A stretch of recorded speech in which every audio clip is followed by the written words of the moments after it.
Hello and welcome to the Fit to Transform podcast, where you learn how to train and diet effectively and, most importantly, how to maintain those results for life, once and for all. I'm Nikias Tomasiello, a transgender training and nutrition coach working online with anyone who's ready for a true lifestyle transformation, anywhere they may be in the world.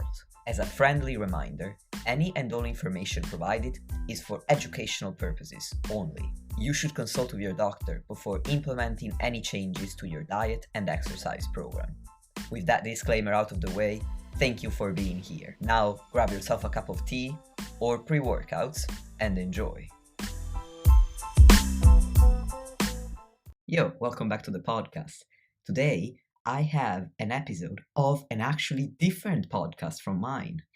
I had the honor of being interviewed on the 100% Real with Ruby podcast. Ruby is a transformation coach working primarily with women, and she asked me to have a conversation with her centered around the importance of developing a successful mindset to achieve a true long-term physique and lifestyle transformation. During the interview, I discussed how a fat loss diet isn't often enough to meaningfully change your physique and what you need instead. How to make a smooth transition from a fat loss phase into a different phase in the physique development process. What to focus on during a muscle building phase, how to set up your caloric surplus, and what to expect from such a phase, and so much more. It was a conversation that I really enjoyed having because we talked at length about mindset. And if you've been listening up until now, you know how big on mindset I am and how strongly I believe that a successful mindset will set the foundation for a successful long-term transformation. So I want to thank Ruby once again for having me on. I want to thank you, dear listeners, for tuning in. And as always, you will find all of the links in the show notes for you, including a link to Ruby's show so that you can listen to other episodes that she put out, a link to her Instagram and to her website as well. And without further ado, let's get straight into the conversation. Hello and welcome to 100% Real with Ruby. Today I have Nikias here and we are going to talk about the things that hold a lot of people back internally from truly seeing the change they want to see in their bodies.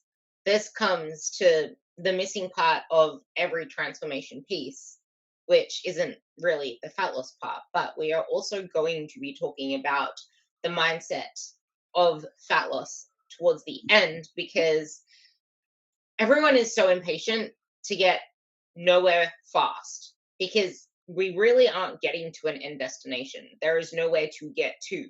So you're racing to literally nowhere if it's something that you want to sustain forever. The more that you race to get to some arbitrary goal, the less satisfied you're going to feel in the process because you're not allowing yourself to become the person and make that lifestyle the person that you want to live as now. So here's Nikias, and I'm trying to get the accent right, but I can't get it right. So I'll let you say that.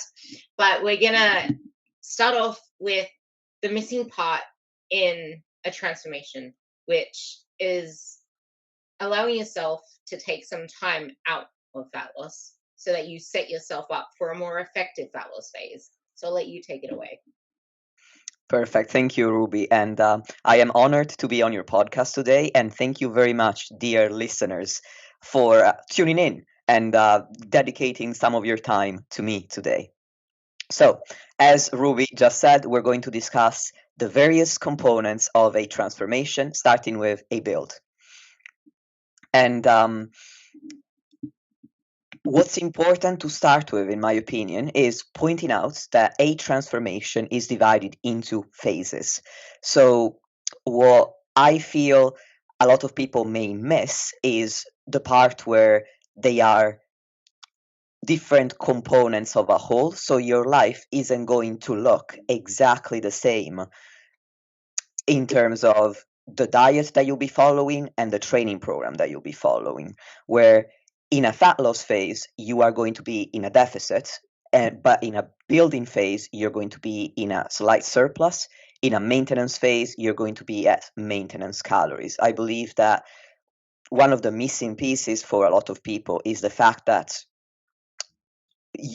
you're not going to diet forever for fat loss. You're also not going to build muscle forever.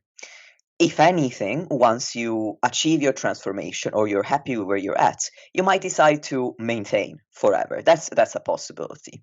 So I believe that what holds a lot of people back from achieving their fat loss goals or from starting a building phase is the fear that either is going to be the rest of their life. So they start a diet, they're super motivated, then they get tired of it and they think, oh my God, this is going to be my life for the next 40, 60, whatever years. No, I can't deal with this. And they stop. But on the other side, when they commit to a building phase, they think, oh my God, am I just going to keep gaining weight and keep gaining body fat? And that's when they also decide to stop or they don't even start this building phase. When I began my bodybuilding journey almost 5 years ago now, I started with a fat loss phase for various reasons. And then when I decided that I wanted to commit to a building phase, I understood this phasic approach. And even so, I was worried about gaining body fat, which takes me to another mindset or another thought that could be holding you back from achieving these, from committing to a building phase, which is the fear of gaining fat. I believe that's what a lot of people may focus on, as opposed to focusing on the true purpose of a building phase, which is to increase your muscle mass. So again, just to recap, what might be holding somebody back from committing to this building phase is, on one hand, not realizing that it's simply a part of the whole, a very important part of the whole, but also a short-term part of it. And secondarily, the fear of gaining fat, because they're not truly focusing on the purpose of the building phase, which is to increase their muscle mass. And increasing muscle mass is going to shape your body in the way that you would want it to be shaped. And instead, they focus too much on potentially gaining some extra body fat. Yeah, it's truly allowing yourself to realize that not a single phase is permanent. Where you are now isn't where you're going to be forever. The struggles that you're having now aren't the struggles you're going to have forever. The trade-offs you need to make now aren't the trade-offs you're going to need to make forever. But the thing is, if you allow yourself to go through the process, the trade-offs that you're making now won't seem as immense or as difficult to make as they will be in the future, because you'll start to appreciate how you feel when you start eating in a certain way. Like, for example, I choose, even when I'm not in a fat loss phase, to eat 90% of my food from whole foods. I still enjoy Nutella. I still go out to eat with my partner every weekend. And that is okay, because I do it for the sake that it makes me feel good. I digest well. I perform well. I have regular bowel movements. What's the alternative? I'll feel like shit. I will have sluggish energy. I'll crave more food. I'll be more hungry. It's when you allow yourself to, I guess, give in to the short term gratification of, I need to get these results now, that you feel like it's such a rush to get to the end that you don't have the patience to stay the long term. And like Nikki has said, it's a journey of phases. And not only do the phases themselves in nutrition and training change, but you grow through them. You have different struggles. And I remember this analogy that I had like 6 years ago, where it was about stepping on stepping stones. Where at first, they're not stepping stones that you're stepping on, you're climbing mountains, because everything seems hard at first. And if you think it's going to be easy, you're already setting yourself up for failure. because it's not easy. Change is not easy. You're trying to change your whole lifestyle. How the hell is that meant to be easy? And then you make it even harder for yourself by giving yourself bigger mountains to climb. Like, I need to do it all now. I need to implement all these habits. I need to change this, change that. I need to have it done in a week. Like, when you allow yourself to get stronger over those mountains, they're not mountains anymore. They become your stepping stones. And now you have new mountains to climb over. So, with that, we were just touching on the body fat part. And that never would have crossed your mind when you were just chasing fat loss, because you were solely focused on chasing a number going down. But then what? So before I answer that question, to your point, I think what's interesting is that I mentioned these two fears, right? The fear that your life is going to look like the phase you're in forever, and the fear of fat gain before you commit to a building phase, right? But I think the underlying fear is the very human fear of the unknown. As you're saying, as you go through each phase, you learn from that phase. So your first fat loss phase is going to look like Bambi on ice. But the next time that you decide to lose body fat, all of a sudden you've learned so much. You know which foods really helped you feel satiated during a fat loss phase. So even if you were dieting on the lowest calories you've ever eaten, it was manageable because you had that knowledge. Now, the second time, you're not going to have to rediscover all of those foods. You still have that list, so you're just going to pull it out of the fat loss drawer, and you're going to find that your second fat loss phase, your third, your fourth, are so much more efficient and all the more manageable and easier. So I just wanted to say I found it really interesting what you were talking about, which is in the end, when you don't have experience of something, it can look really, really scary. And it's only by taking the plunge, so to speak, and building up from where you're at, importantly, setting yourself realistic expectations of goals that you can achieve, that are challenging enough that you feel motivated to achieve them, but also not so hard that there's no way that with the lifestyle you live right now, you can accomplish them. And over time, you're going to build small success upon small success. You're going to build a knowledge base, and that is going to inform the success of your current phase and the success of the rest of the process of the transformation. So with that rant that I've just went on, I forgot about your original question. So if you could ask that again, that'd be great. That actually just made me think of something more important to go into the other question, and that's why it's so important to have a coach, not only for fat loss, but outside of it. Because if you do it the right way, you're not going to struggle so much with the transition after. But if you do it like any typical person does it, cutting this, cutting that, good foods, bad foods, clean eating, no social events, not even knowing where to focus your progress outside of the scale, outside of your body, you're going to have a really freaking shit time getting out of that. Which brings me into the question. The the fear of exiting a fat loss phase, the fear of, even if you did not get the results you want in the fat loss phase, but if you've been trying to lose weight forever and ever, the idea of actually not chasing it anymore is the exact thing you need to do. But so many people are afraid of eating more consistently. And just because you're not dieting doesn't mean you are getting into a surplus where you're going to gain extra enormous amounts of fat. There is a gaining phase, which is what I call the building phase, which you can do in maintenance if you're within your first couple of years. But I would say you need to get into a surplus anyway. But if it's just a break from chasing fat loss, that is very different to a surplus. So I think that any transition in any area of life is going to be rocky. It's difficult. We get used to repeating a certain routine over and over again. Just imagine when you get offered a new job and you're really excited about it, but at the same time, the first 2 weeks are probably the most stressful weeks that you'll ever experience on that new job. And it's simply due to the change. So transitioning from any phase, whether that's from fat loss to maintenance, from fat loss to building, from building to maintenance, they're all that 1 or 2 weeks where you're pivoting are going to feel difficult.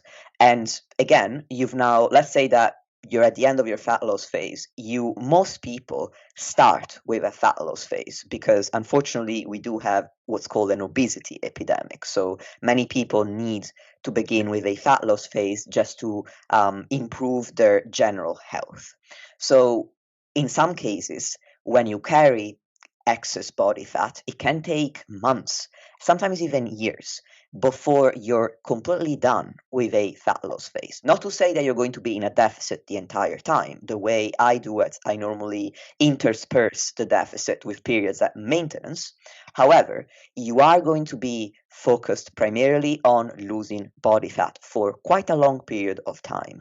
So all of a sudden, thinking, oh my God, now I'm done with fat loss. What do I do?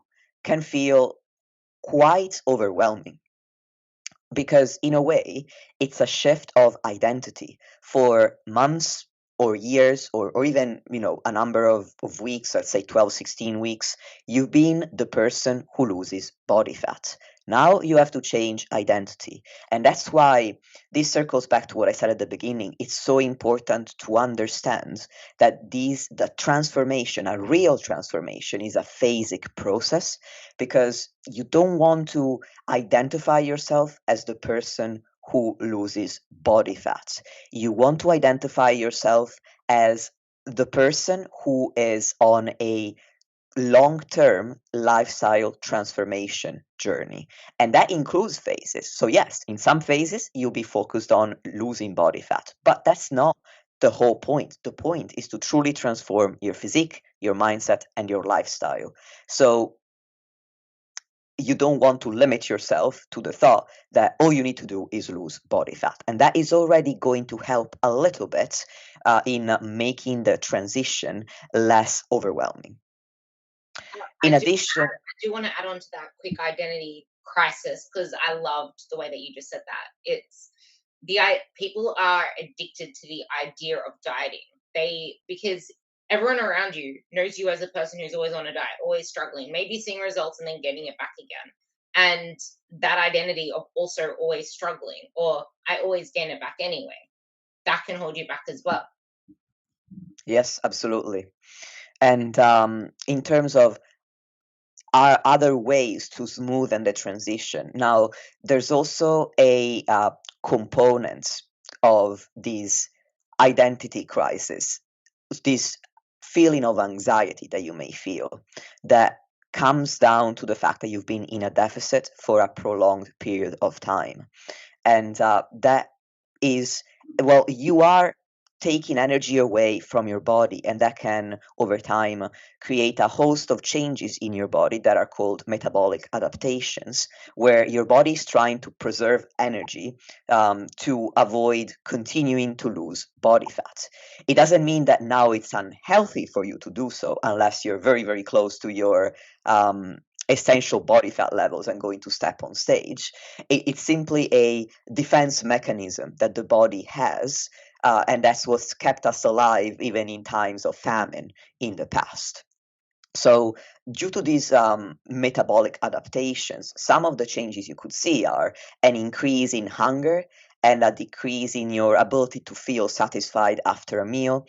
And you can also experience some mental changes to where you're a little bit more moody because you don't have a lot of energy availability. And you might also find yourself a bit more anxious and getting more and more fixated on the way that your body looks than you were before. In fact, it's quite funny. I've been through 2 photo shoot preps and 3 fat loss phases in total, and I can see that the leaner I get, the more negative thoughts I have about the way my body looks, and the more frequently I check my body. Whereas when I'm not in a deficit, that happens less and less. So, in order to smoothen the transition, my advice would be to return to maintenance calories once you're done with a diet and hold those maintenance calories, because that's you're going to replenish that energy that you've not been giving your body for some time, and that is going to help overcome these feelings of anxiety, these negative body thoughts. I find that after even 2 weeks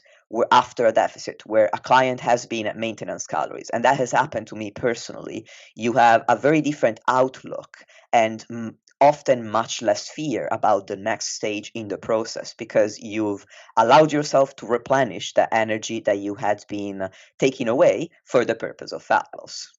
The funny thing is that these positive case studies that we can think of, that including ourselves coming out of a fat loss, not having as negative body chatter outside of it, that's just confirmation bias from us, because that's what happens when you have a coach in that process. When I'm looking in Facebook groups, I see the same people going all out, all in, doing this, doing that, and before you know it, you don't really see them posting all that much anymore. And there were a couple of cases I've spoken about already that have come in saying, I'm doing this prep for this photo shoot, and someone has this like a lot of body fat, and the next thing you know, like 15 weeks on, I can't stop binging. I can't help myself. I'm losing control. What's wrong with me? I'm broken. My metabolism's this. I've stuffed up this. I've stuffed, like, that is a continual cycle that a lot of us coaches friggin' grind our gears over because we see it happening. But when you're in the moment, it doesn't seem that way. It seems so like innocent to chase these things because you want it and you hate where you are now. Or you never actually expect there to be a negative rebound at the end because it's like, I'm doing this with like, I got like probably have a crappy coach for it as well that's gonna just shred you down in like 12 weeks, 16 weeks and not actually take you out after it. Or it's like if you're losing that much body fat straight away, almost like a competition prep, you need to expect really bad ramifications because there nearly always is, especially mentally when it's your first one and you have never been through one before. And if you don't have the guidance. And something else you mentioned is what happens as you go deeper into a diet. And I found I've competed 8 times on stage now. And I was never really that satisfied with my body until I reflect on it now, where my fourth competition and my fifth competition, I looked my best. And then the three after that, I looked gradually worse and worse and worse because I did not give myself enough building time. I was depleted. My hormones were trashed. My metabolism was trashed because my hormones weren't functioning properly. I was like, just because I had this body that everyone said, oh, whatever, whatever, like people would have wanted that leanness knowing them. But just because someone looks good does not mean they're healthy on the inside. And that also means their mindset. Body critique, even as you get to your leanest, expands because you become more body focused, especially if you're hungry, especially if you're craving, especially if your approach is bullshit. That's true. On the point you made about the importance of having a coach, I agree with the important caveat that you also implied that you need to have a good coach. There are coaches that, again, circling back to what I said in the beginning, don't really focus on a phasic approach. They focus on fat loss primarily. So you might find that they offer 6 week challenges or 12-week challenges to lose as much body fat as possible. But the problem is that they don't really prepare you for what comes afterwards. They don't teach you how to return to maintenance and maintain those results. And sometimes, in order to sell such a short-term transformation, they promote extreme methods to lose body fat that work, but unfortunately, extreme methods tend to only work over the short term. Whereas over the long term, you need an approach that you can actually realistically sustain so that that approach is not going to look very different whether you're at maintenance, in a building phase, or in a fat loss phase. The only real difference will be down to how many calories you're eating on a weekly basis. So if you have a good coach, that can be extremely stress relieving because, again, the biggest fear underlying the fears that I outlined at the beginning in terms of why people wouldn't commit to a building phase is the fear of the unknown. And a coach already knows what it is that they're taking you through, a good coach. So, for example, I had a client that I took this year through their first building phase ever. We started with a fat loss phase and they were very successful. Then we went through a maintenance phase, also very successful, but they had grown up with diet culture all around them, where stepping on a scale meant that if your weight was down, that was a good day, whereas if your weight was up, that was a bad day. So understandably, they were concerned about going into a muscle building phase in a caloric surplus with the express purpose of gaining muscle mass and therefore weight. And what they found extremely helpful, which they've told me several times, was the fact that throughout the maintenance phase, in almost every check in, I would explain to them what a building phase would look like and why it would be different from both fat loss and maintenance, which we'd already done. What to expect, what might happen that we could not predict, what we could predict instead, what to think if things went a certain way or another way. And I would always reassure them I am here with you to answer all of your questions if you have any. And be rest assured that I'm not recommending this phase because I want you to become unhealthy. This is part of the transformation that you've told me you want to achieve. I believe that if you're not an expert, if you're not a coach, there's no reason why you would know this. So I completely understand when people assume that losing fat is all they need to do to achieve the physique that they are after. But that's only one component of the process. If all you do is lose body fat, let's say that you've just started out, you make some gains in that you build some muscle while losing body fat. That's true. But at the end of the process, you won't have had the energy throughout a caloric deficit phase where you have been able to build a considerable amount of muscle. You have built some, but if you haven't built enough, you're only going to look like a smaller, deflated version of yourself at higher levels of body fat, which is why it's so pivotal to then commit to a phase where you have enough energy to build muscle. Yeah, and that that's the hardest part for a lot of people to accept, that you do need to push in a different direction to get the result that you want. But it also baffles me that people think that this is also highlighting the good when I say good coaches. But why would we want to get you looking like some Oompa Loompa elephant? Like, that is not our goal. We want to get you to where you want to be. That is why we program the way we do.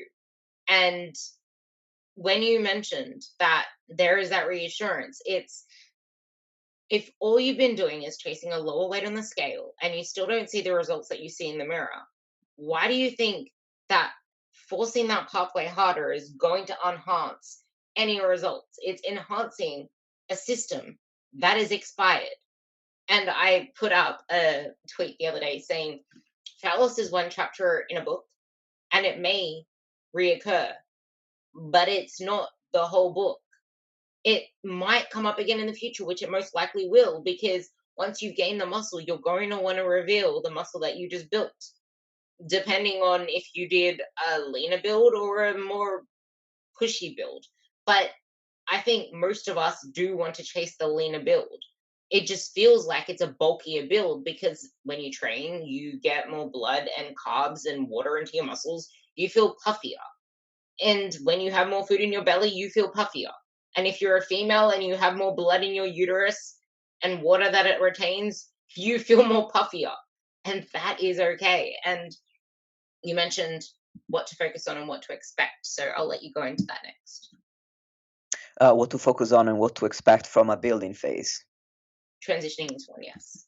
Yes, okay. So once you decide to transition into a building phase, in terms of what to focus on, you need to accept that this is a phase where you're going to feel uncomfortable, especially as we've been saying, if you've been chasing fat loss for quite a long time.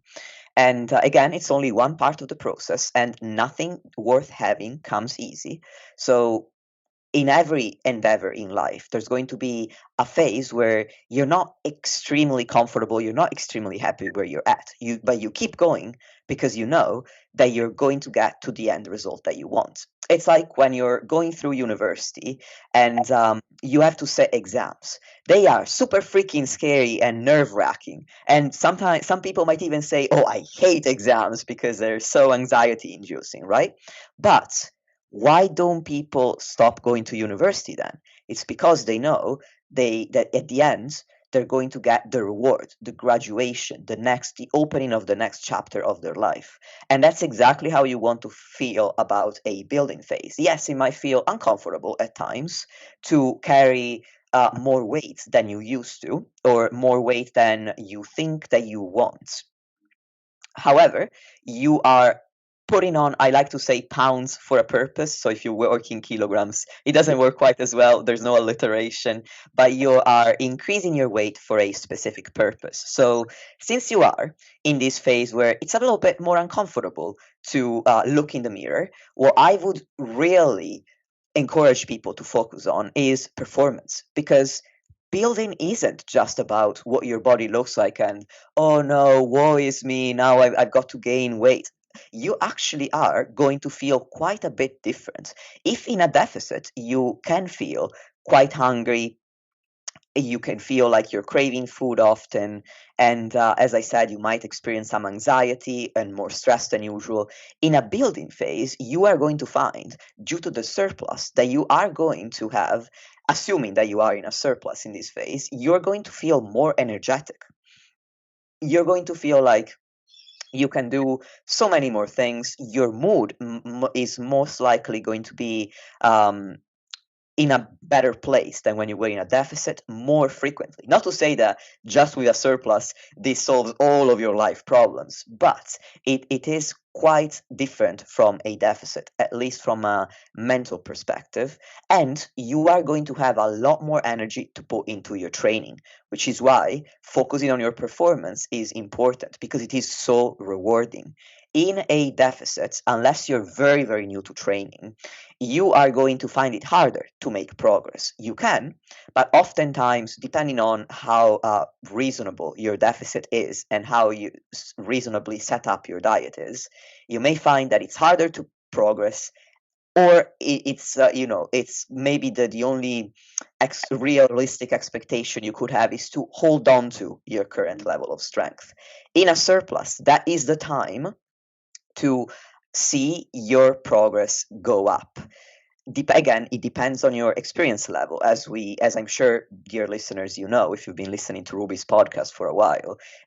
Training is a game of diminishing returns. The more experienced you become, the slower your gains. However, if there is a time when you can see them occur at the fastest rates that you'll ever see them based on your level of experience, it will be during a surplus. So what I normally recommend my clients is, if you feel discomfort at certain points about your body, that's understandable. But we also want to focus on all of the positives that this building phase is bringing you, which is now you are strong AF in the gym. So let's set some performance goals. And I don't need you to turn into a power lifter. If you're not interested in improving your 1RM, you don't have to become interested in it. It could be as simple as focus on, okay, in my program I have a deadlift variation, or a bench variation. Pick your favorite lift and think, I really want to see this lift get better over time. Channel your mental energy into that. And secondarily, it's not really, it's still about performance, but in a slightly different way. You want to focus on what your body can do for you rather than just on what your body looks like. And honestly, this is a tip I would give even during a fat loss phase, again, to counteract those worsening body image thoughts that you might experience as you get leaner and leaner. But it works really well in a surplus or in a building phase, done in a caloric surplus as well, where you want to focus on how amazing it is that your body is healthy enough to enable you to train, and how amazing it is that it is healthy enough not only to let you train, but to enable you to increase your strength over time. The body is a wondrous machine, and appreciating it for what it can do is going to be much more fulfilling for you than simply focusing on what it looks like. Because ultimately, if you only focus on your appearance, you're holding yourself back from what you could achieve, because achievement isn't based on appearance. Achievement is based on ability. It's So, it's actually funny because I was editing a video that I'll be putting up soon, but I had a realization the other day, and it came out of nowhere. I was in the gym and doing my exercises, and I saw this girl just squatting, and I don't know why I thought of it, but I thought back to when I started and when I was gearing myself up to squat under the bar, and my focus in the session was let's burn as many calories as possible and burn as much energy as possible. I have to do anything I can to just expend more. And on my program, it had like 4 sets of 6 to 8 or 8 to 10 or something. No, it was 4 sets of 12, 10, 8, 6. And mhm. me, I did like 10 warm ups of 10 reps each, increasing by like 2.5 kilos each time because more work, more calories burned. But I hated, like, I struggled to train. I did it out of literally just trying to change my body, and it got to a point where I was dragging ass to the gym. I had to force myself to go. It wasn't enjoyable. I just did it because I felt like I had to. If I stopped, I'd gain fat. If I stopped, I'd lose my gains. And now I go in with a purpose of I cannot wait to see how good this looks now, to watch back my video, to get stronger, to see where I can take my squats, because I came up with 2 performance goals at the start of the year, because I want to get my 110 squats for 5 again, and I want to get my 150 deadlift for 5 again. And they're my driving factors. Whereas other people can be like, I want to know how, I want to be able to do a push up. I want to be able to squat my body weight. I want to be able to fix my squat form, because a lot of people don't even squat properly, and just getting your form right is enough. And it's hard to chase performance when you don't have a strategy. Too many people are changing their workouts every couple of weeks. There is nothing there that you can improve on. If you're always changing, where is the metric that is a constant for you to be improving on face to face? But I thought of something for the Ks. You kilos to be kick ass, because you can't Ah, because you can't thrive on 1500 calories, and you will never thrive without carbs, and you will struggle to get to the gym because they'll feel hard and your energy isn't there. Oh, I like it. I Kilos to kick ass. I liked it. And there was something you said about the more trained you are, the less you're going to see in terms of gains. And it's the nature of progress. And it's what you get for leveling up. You level up and your progress isn't going to be to the same extent. But you see people in Facebook groups and everywhere saying, I train really hard. I can't see the gains I want to see. I can't see the muscle I want to see. I'm still struggling to train my glutes. And these same people are overtraining and haven't actually allowed themselves long enough, eating long enough to build the muscle that they want to build. Thank you for sharing your story, Ruby. Now, last but not least, I've already said this, but in terms of what to focus on, you really need to focus on the true purpose of a building phase, which is to train in order to build muscle. Because so far we've mentioned caloric deficits, we've mentioned surpluses, we've been talking about it almost as if nutrition is the most important variable. And it is more important in a fat loss phase than it is in a building phase, because training, lifting weights, isn't included in your program when you're losing fat for the purpose of burning calories. It's included for the purpose of building muscle. What truly drives fat loss is the caloric deficit that you can create. I normally recommend it to create it primarily via diet with cardio or steps as needed. But so therefore, the main driving factor of the deficit and of the fat loss will be your diet, plus cardio or steps as needed, as I've just said. But in a building phase, it's not the calories that are going to help you build muscle, because you could sit on the couch all day eating a caloric surplus, and I promise you, and you already know, dear listener, you wouldn't build an ounce of muscle.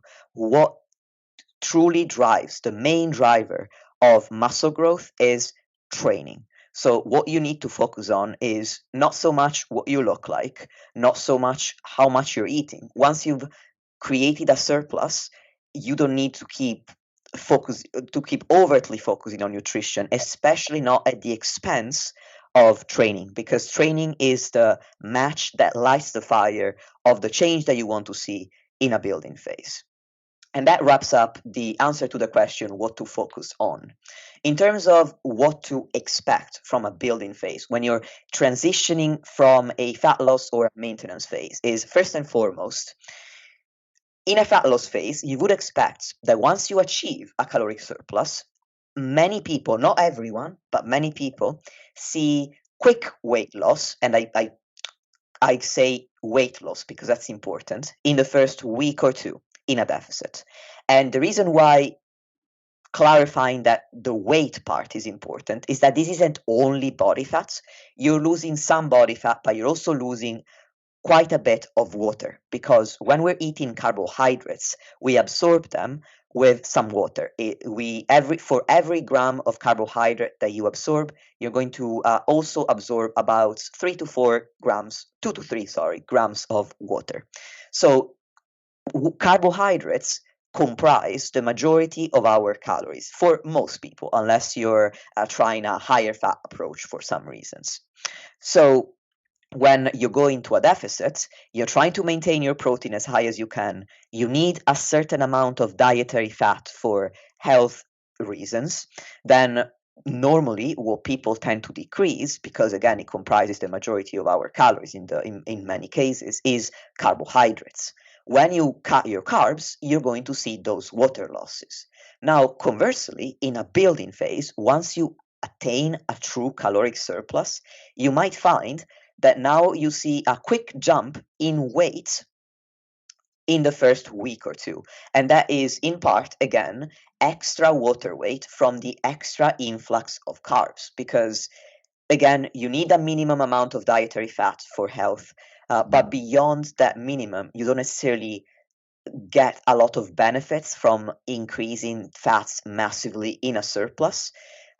You also need protein to maintain muscle, but when you have plenty of calories coming in, it needn't be difficult to achieve that. Oh, I say needn't. Wow, that sounded so fancy. Anyway, you don't need to keep increasing your protein beyond a certain threshold. And yeah, I'm very fancy sometimes. And then occasionally I just throw out the occasional fuck, and people remember, oh, yeah, that's not that fancy after all. Anyway, so for that reason, if you don't need to increase your fats, you don't need to increase your protein unless your protein is under target at the moment. Then, and in addition to that, the main fuel for resistance training is carbohydrate. Then naturally, when you go into a surplus, you're going to increase your carbohydrate above what you did in a deficit or at maintenance. So that's how you would expect to see some increase in water weight. Many people also tend to get a new training program when they commit to a building phase. So if you have quite a few new exercises, you're going to get sore from them because of the novelty factor, and that soreness comes with some inflammation. Inflammation also can drive up your weight on the scale. People get excited when they go into a building phase. They're like, oh, it's my time to make a lot of gains. So they train really hard. Again, that increases soreness and inflammation. They might train harder than they used to even just a week before.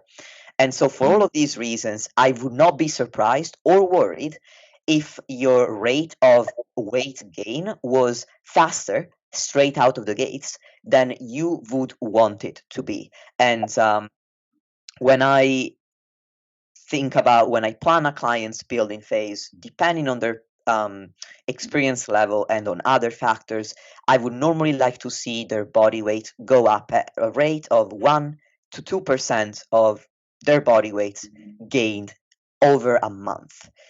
However, while in a fat loss phase, you would assess that almost on a weekly basis, because fat loss is a lot faster than muscle gain.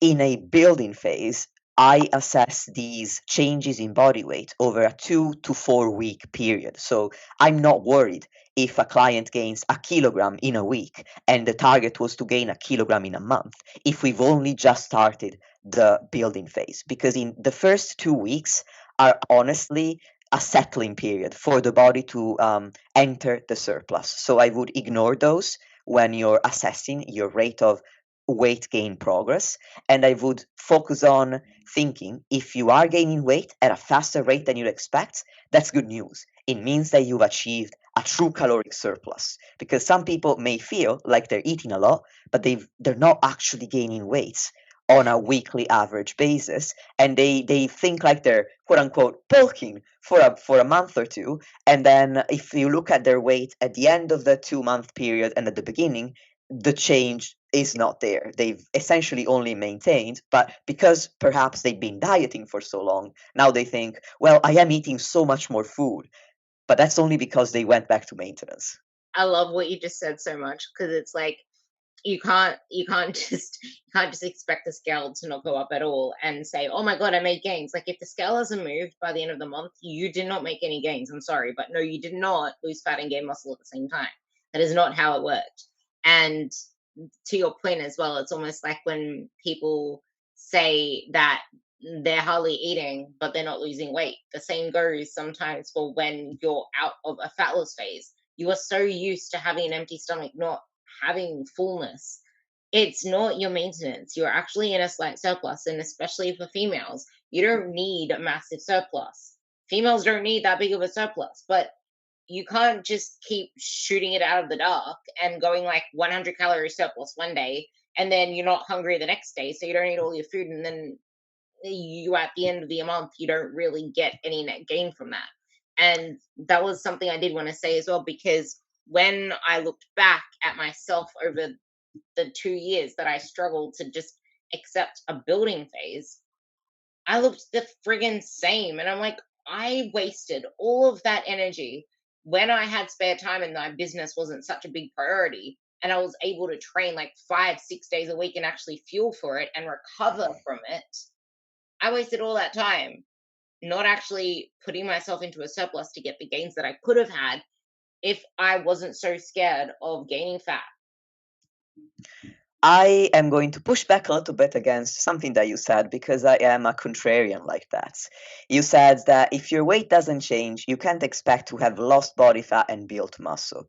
Now, I would say that I agree to a point, whereby if you are very well trained, Ruby, you've been training for years at this point. Yes, if your weight stays the same, I would still argue that you could have made a little bit of gains, but it would be so small that honestly, if you wouldn't see it. So if that's your case, dear listener, you've been training for years, you've been training consistently. Yeah, in that case, absolutely, you can't expect to make massive night or day gains. However, if you are less trained or you're returning to training after a prolonged layoff, then you have a higher chance of being able to build muscle even if you are at maintenance calories, because it comes back to what I said before. A caloric surplus is the most time efficient way to put on muscle, but the calories only enable the muscle growth. What truly drives muscle growth is the training. So if you are training consistently, even if your weight on the scale doesn't change, there is no reason to believe that you're not building muscle at all. It's a matter of, do you want it to happen over a 20-year span? Or do you want to gain a pound of muscle in 20 years? Or do you want to gain it in maybe more like 6 months to a year? That's the difference that we're talking about. It's not a difference of, well, you either build muscle or you don't, depending on being on a surplus or not. No, you don't build muscle only if you don't train. It's a matter of how quickly do you want that progress to occur. And if you want it to happen more quickly, then a surplus is the most time efficient way to achieve that. Yeah, and that was actually a really important thing for you to push back on, because I say it all the time. Most people, most people, even if you've been training for years and years and years and years and years, if you're not like a coach or a trainer or know how to train effectively, you can still do both at the same time to start off with. And you can still see your body composition change in maintenance without needing a surplus, which is why I put most of my girls in maintenance, because they come to me without having had a structured training program. They don't need that big of a surplus. And that's exactly why I said you don't need that big of a surplus. You need to push the upper end of your maintenance so that you can give yourself the fuel. And it's not like, if it is within your maintenance, you're not going to be gaining excess body fat. That is when you can do the body recomp.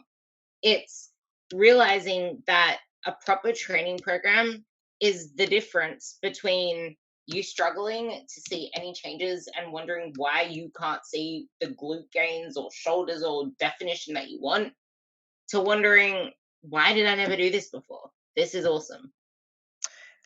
And I'm going to push back against something else that you said now, because again, contrarian here. I grew up with two brothers, so I've learned to argue. And you said that you don't need that big of a surplus if you are female. I would argue that nobody needs that large of a surplus. You might hear some guys, for example, cisgender men, talk about being in 1,000 calorie surplus or else they can't bulk.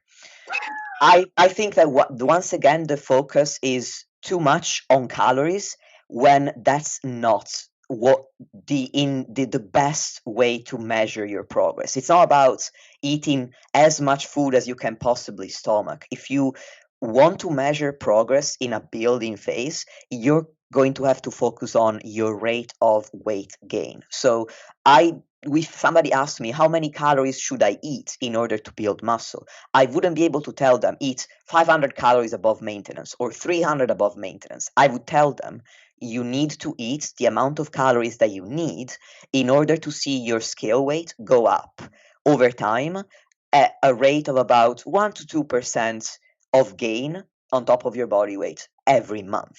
So that's the only point I wanted to make. I think that it's not only that most people don't need a large surplus, they also don't need to focus on how large the surplus needs to be. The surplus needs to be as big as it needs for your scale weight to move in the direction that is aligned with the goal of building muscle, which is up. It's actually funny because now you made me think. On podcasts, we speak a lot of generalities because we don't know who the hell we're talking to and who the hell's listening. And it's different when we're actually coaching clients because we put them through their fat loss phase. We put them through their maintenance phase. We know where to direct them with calories, and it's got nothing to do with the surplus. It's just about eating more food and pushing their training.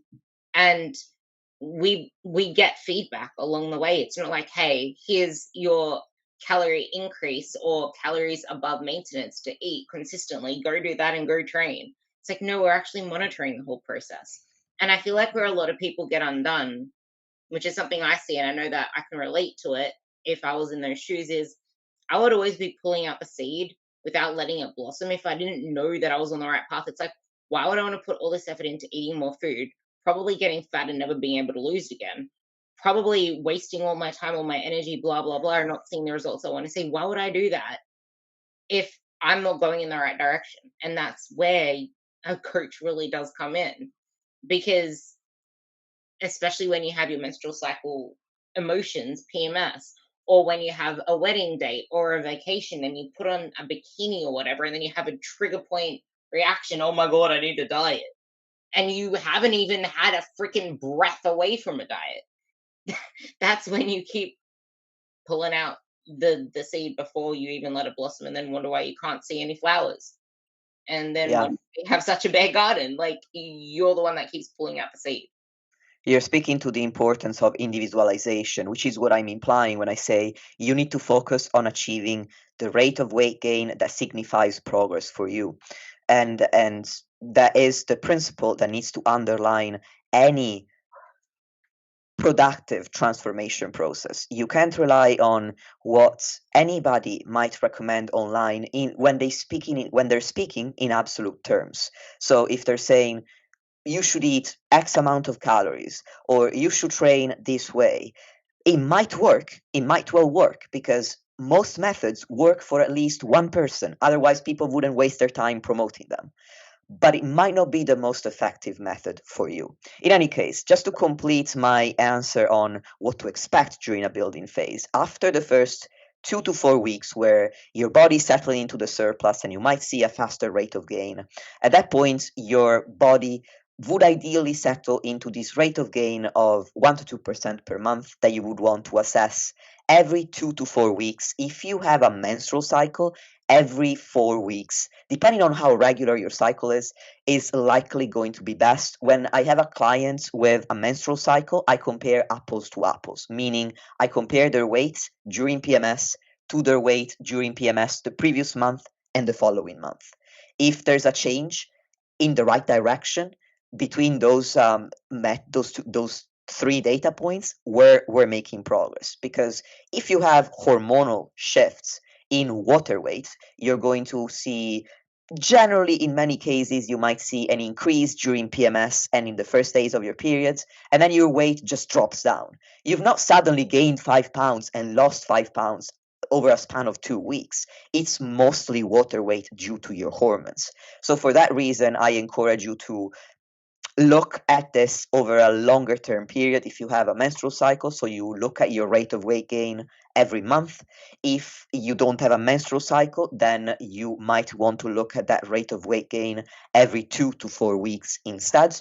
And if you're going too fast, then you might want to reduce the surplus. If you're not gaining weight at the right amount, at the right rate for you individually, and again, 1 to 2% is quite a large range. In some cases, I go below that for various reasons, usually related to how experienced the client is. So you'll need to hopefully have a coach or have the experience and knowledge yourself to set the right rate for yourself and individualize that. So you make any changes to your calories depending on whether you're making progress or not. And then the vast majority of your focus, assuming that your diet quality, which is very important. In fitness, we focus far too much on macros and calories without focusing on diet quality, which is paramount, because 2,000 calories of Twinkies are not 2,000 calories of whole foods. And we are not what we eat. We are what we can digest and absorb. And if you're digesting and absorbing a lot of nutrients because your digestive system is working really well and you're feeding yourself whole foods, then you are likely going to see far better results whatever phase you are in. So I don't want to discount the importance of your diet quality, but assuming that that is in place, then the vast majority of your efforts need to be put into increasing your performance in the gym and being consistent with training, which is the main driver of a muscle building phase. And in terms of expectations, you'll find that over time, if at first eating that much food can seem like a lot and very overwhelming. Maybe you're anxious because you've not done this before, you were focused on fat loss, or it's just a really quite a bit amount of food compared to what you're used to, then over time that can become easier because you get used to it. But then again, just like you get metabolic adaptations to dieting, where your body tries to conserve energy to stop you from being in a deficit, there's also a defense mechanism against excessive weight gain. It seems to be, from the research, less strong than the defense mechanism against excessive fat loss. That is how we can develop obesity. But there is one. And once you get close to the upper end of your settling point range, so this range goes from a lower settling point, which is the lowest weight you can be at, and level of body fat really that you can be at and feel comfortable before you start getting really, really fatigued, and all of those metabolic adaptations start kicking in at the 9th degree. And then there's an upper settling point range, which is the upper limit of your body fat levels, past which your body starts to really fight against any more weight gain. The closer you get to that upper limit in a muscle building phase, the harder you might find that it is to stick with that surplus. And that's when normally I would implement a diet break, just like you do during a fat loss phase in many cases. And that's either at maintenance, or for very advanced people, I would run a mini cut to where you're reducing your calories to give the body a break from the surplus, because your body's preferred state is homeostasis or balance, where you're maintaining your weight, you're maintaining the same levels of body fat, and you're also, therefore, eating maintenance calories. Once you're pushing the body into a surplus or into a deficit, either represents a stressor for the body. And just like you give the body a break from a deficit after a prolonged period of time, you might find that in order to continue building muscle and continue being able to stick to the surplus, you need to give yourself a break every now and then during a building phase as well, with the purpose of returning into the surplus afterwards. So this would be the answer to the expectations question.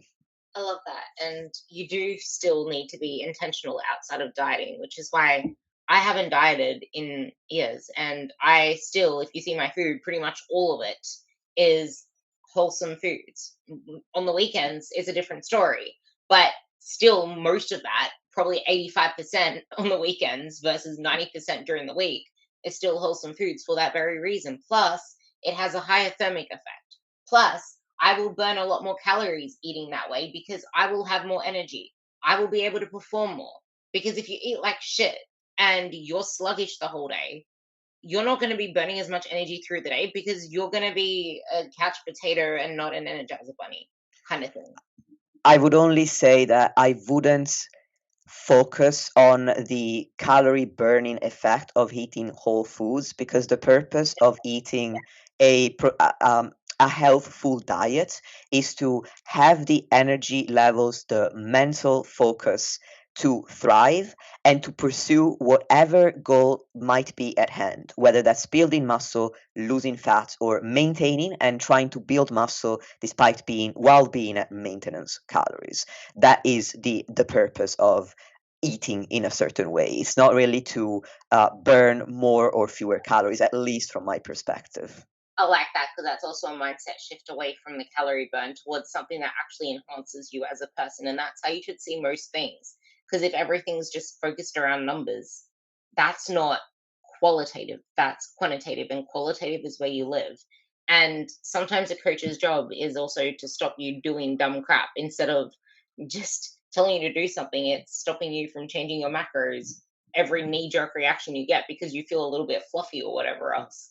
And also, I want to say on the body fat set point range, you have to realize that it is easier to stay within that and have your body do its thing within that the longer you've been doing this lifestyle for. Because if you're still attuned to the negative habits, the negative lifestyle, the food cues, if your partner isn't supportive, you're going to find it harder to stay under that upper threshold because you're going to force it that way. Because, hey, have you heard of the dessert stomach?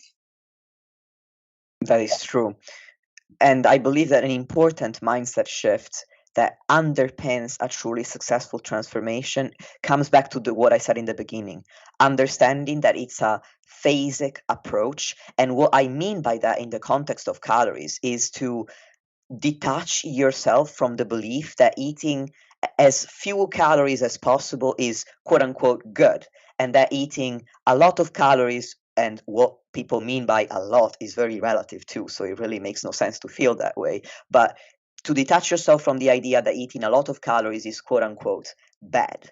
Eating a certain amount of calories is neither good nor bad in absolute terms. It's all relative to your goal. If your current goal is to build muscle, burning a lot of calories and eating as little as you possibly can is completely counterproductive. So in that case, it's bad to try to do a lot of cardio, do a lot of steps, sap your energy to create an energy deficit, because it's simply not the goal.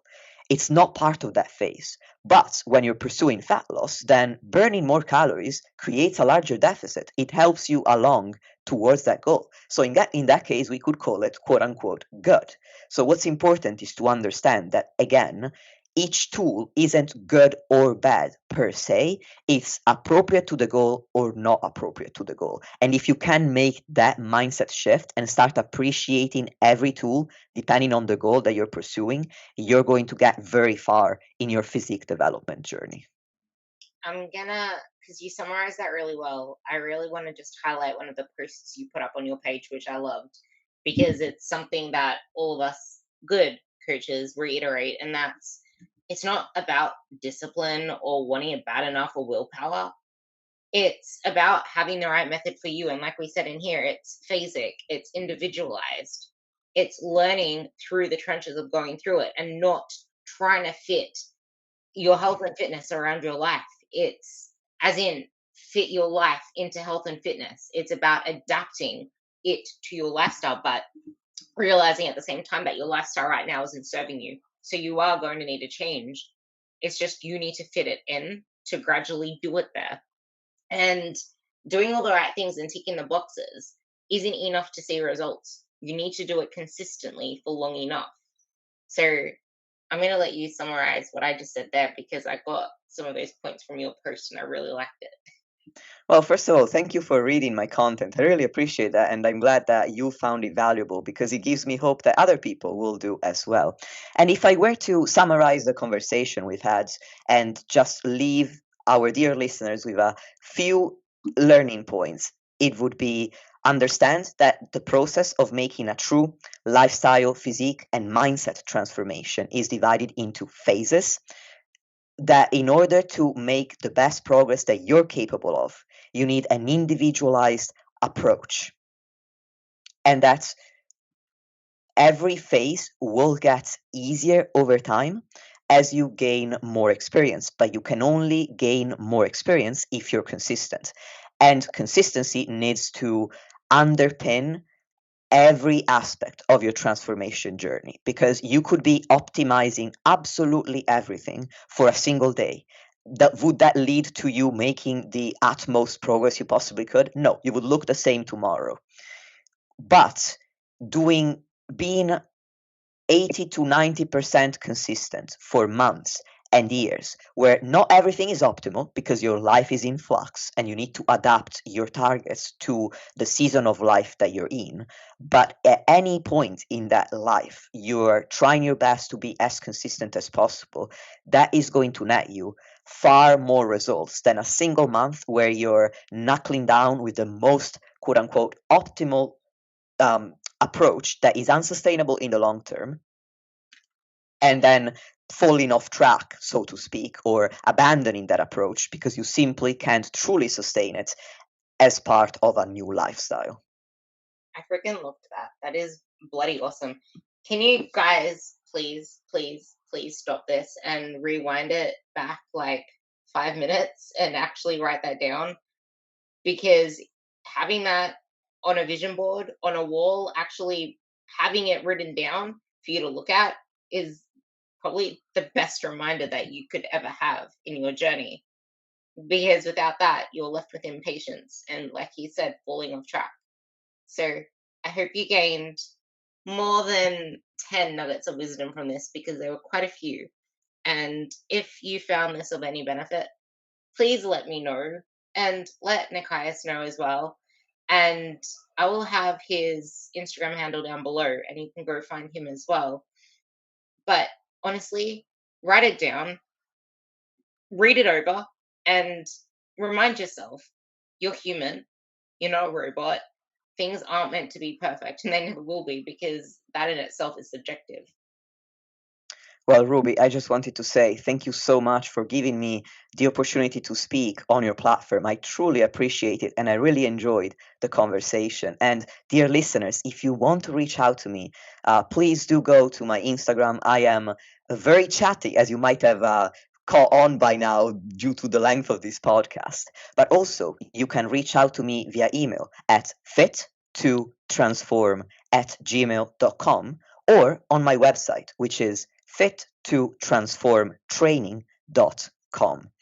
And I'll be very happy to answer any questions that you might have or to answer any feedback. And I just want to leave you with a big thank you for lending me some of your time, because we're all very busy. And the fact that you're here now really shows to me that you're committed to this transformation process. And I could not be any more honored to play even a little part in it. Thank you for coming on, and it was such an amazing chat. Thanks, guys.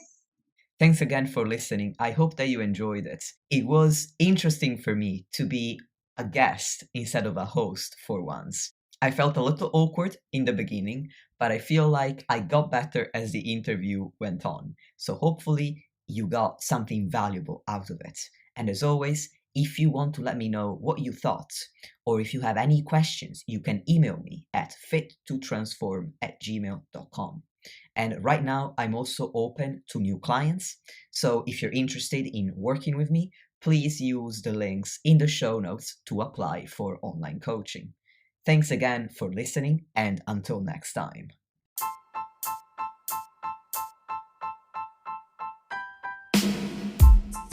Lastly, if you want to support the podcast and help me reach more people, please leave a 5-star rating or review on any podcast platform that you're using. Thank you very much for listening, and I'll speak to you soon.